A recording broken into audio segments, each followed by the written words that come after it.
जय आदिवासी. सर्व महाराष्ट्रातील आदिवासी बांधवांना विनंती करण्यात येते की जुन्नर तालुक्यामध्ये नागापूर आहे, तिथं आपल्या भिल समाज आहे. त्या आदिवासी समाजाला काय इतर जातीची लोकांनी येऊन पूर्ण मारूनच टाकला आहे आणि आतमध्ये टांगला. आणि का मारलं? कारण तो आपल्या आया बहिणींची छेड काढत होता म्हणून मारले. पूर्ण महाराष्ट्रातील आदिवासी बांधवांना आव्हान आहे, पूर्ण संघटनेला आव्हान आहे की भिल समाज, पूर्ण भिल समाजाने एकत्र यायचे. आणि तुम्ही या बघा या महिलांना विचारा काय झालं, पूर्ण सांगा काय काय झालं.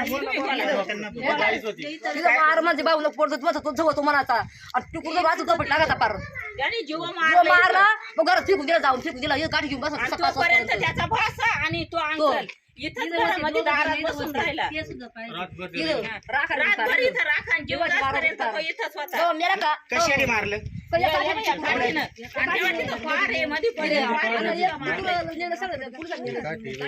आणि पोलिसांनी आता त्यांच्या मुलांना नेलं आहे, दबाव टाकीत आहे. पूर्ण जे नेते मंडळी आहेत ना, तुम्हाला सांगतो इकडे लक्ष द्या, नाही तर आता निवडणूक येते, त्याच्यात तुमचा परिणाम होईल. इथं कोण आहे नेता? कोण आहे इथला? इथं आसपास लोकल नेता कोण आहे? त्याच्या बाजूने आमदार असू दे आमदार असू नाही तर कोणी असू, नादी लागू नका आदिवासींच्या नाही तर घरी बसवायला हवी. त्याचा भाऊ आहे ना, त्याचा भाऊ आमदार आहे. त्याचा भाऊ आमदार असू नाही तर खासदार असू, घाबरत नाही कोणाला. इथं मग तुम्ही आमच्या आया बहिणींची छेड काढायची आणि पूर्ण मारून टाकायचं का रे नालायकांनो? इकडे या पाहिलं, या बघा, लाज वाटली पाहिजे त्यांना. पडत पर्यंत मारलंय,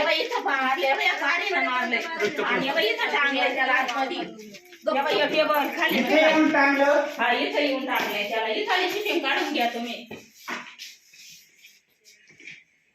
तुम्ही कोण लागतं? विभाषी आहे त्याच्यावर. तुम्ही कुठे होते तुमच्या समोर मारलं.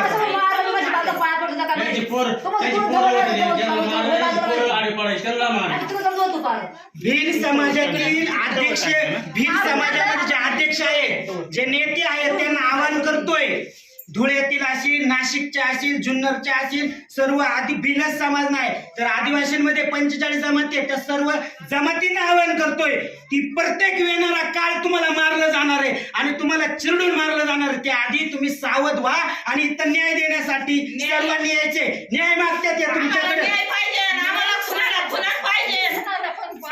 आम्ही पैसे मागव जाणारे माणसं नाहीयेत. एक वेळ मरणशी करील पण शरण स्वीकारणार नाही. अरे किती पैसे फेकले तर तुला सुट्टी देणार ना म्हणावा. एवढं मारेल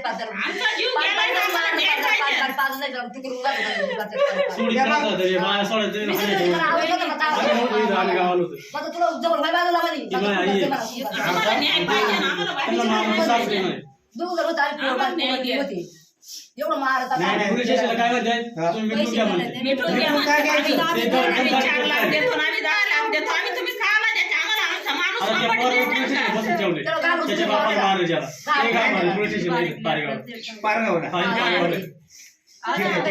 सुट्टी द्यायची नाही. कायदेशीर लढू